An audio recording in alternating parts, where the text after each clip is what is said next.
Northern ही आहे शहीद बेनज़ीर भुट्टो मेडिकल कॉम्प्लेक्स। मुझे पोयां तव्हां ॾिसो पिया त शानदार अस्पताल गुज़िरियल 13 सालनि खां वठी रोले जो शिकार आहे।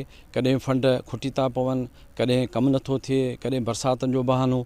ही अस्पताल अञा ताईं मुकमल न थी सघी आहे, जंहिंमें तक़रीबन 1000 कमरा ऐं 1000 बिस्तरा हिते लॻंदा।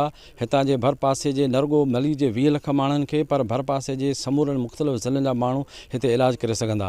हिन अस्पताल जी सूरताल छो नथी बहितर थिए, कमु मुकमल छो नथो थिए, कहिड़ी तकलीफ़ आहे? इन सिलसिले में अचो त हितां जे पीपल्स पार्टी जे ज़िम्मेदारनि सां ऐं हितां जे सियासी समाज अॻवाननि सां ॻाल्हायूं त मसइलो छा आहे।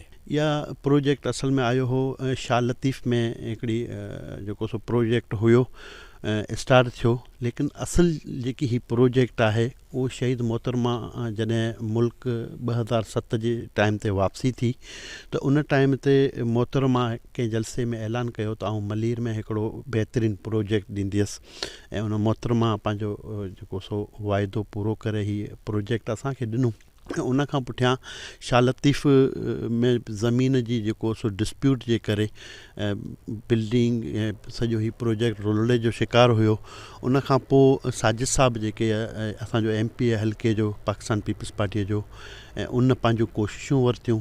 कोशिशनि खां पोइ ही प्रोजेक्ट जेको सो हिते आयो। ही जॾहिं प्रोग्राम शुरू थियो हुनजो प्रोजेक्ट, पहिरीं त चंद ॾींहं कमु तेज़ी सां हलियो, उन खां बाद में त कमु बिल्कुलु सुस्तु। पोइ उन पुठियां जॾहिं जाम साहब अचे उनखे CM खे विज़िट कराई, कुझु तक़रीबन 15-10 ॾींहं कमु हलियो, पोइ कमु त वरी सफ़ा ठप थी वियो। हाणे असांजा ॿार अहिड़ा माण्हू हितां जे एक्सीडेंट थिए थो, वञनि था जना सेवल रस्ते में दम ॾेई छॾनि था।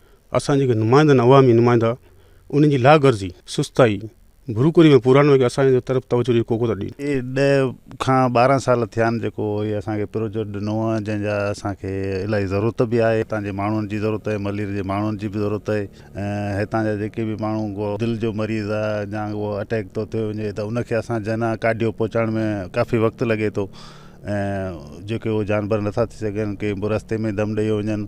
ऐं हींअर बि 10 सालनि खां वठी जेको 12 सालनि खां हीअ रोलड़े जो शिकार आहे, का गवर्नमेंट जी को आहे कोताही है। Read, steel town, Pipri, Shah town, इनको कोई भी प्रॉब्लम होती है तो इनको जिना हॉस्पिटल जाना पड़ता है। मैं इस प्रोजेक्ट में इधर सुपरवाइज़र हूँ। प्रोजेक्ट काम हम मतलब सही तरीके से चलता भी था, लेकिन अभी फ़ंड का थोड़ा मसला हो गया, इसी वजह से काम थोड़ा स्लो हो गया है हमारा।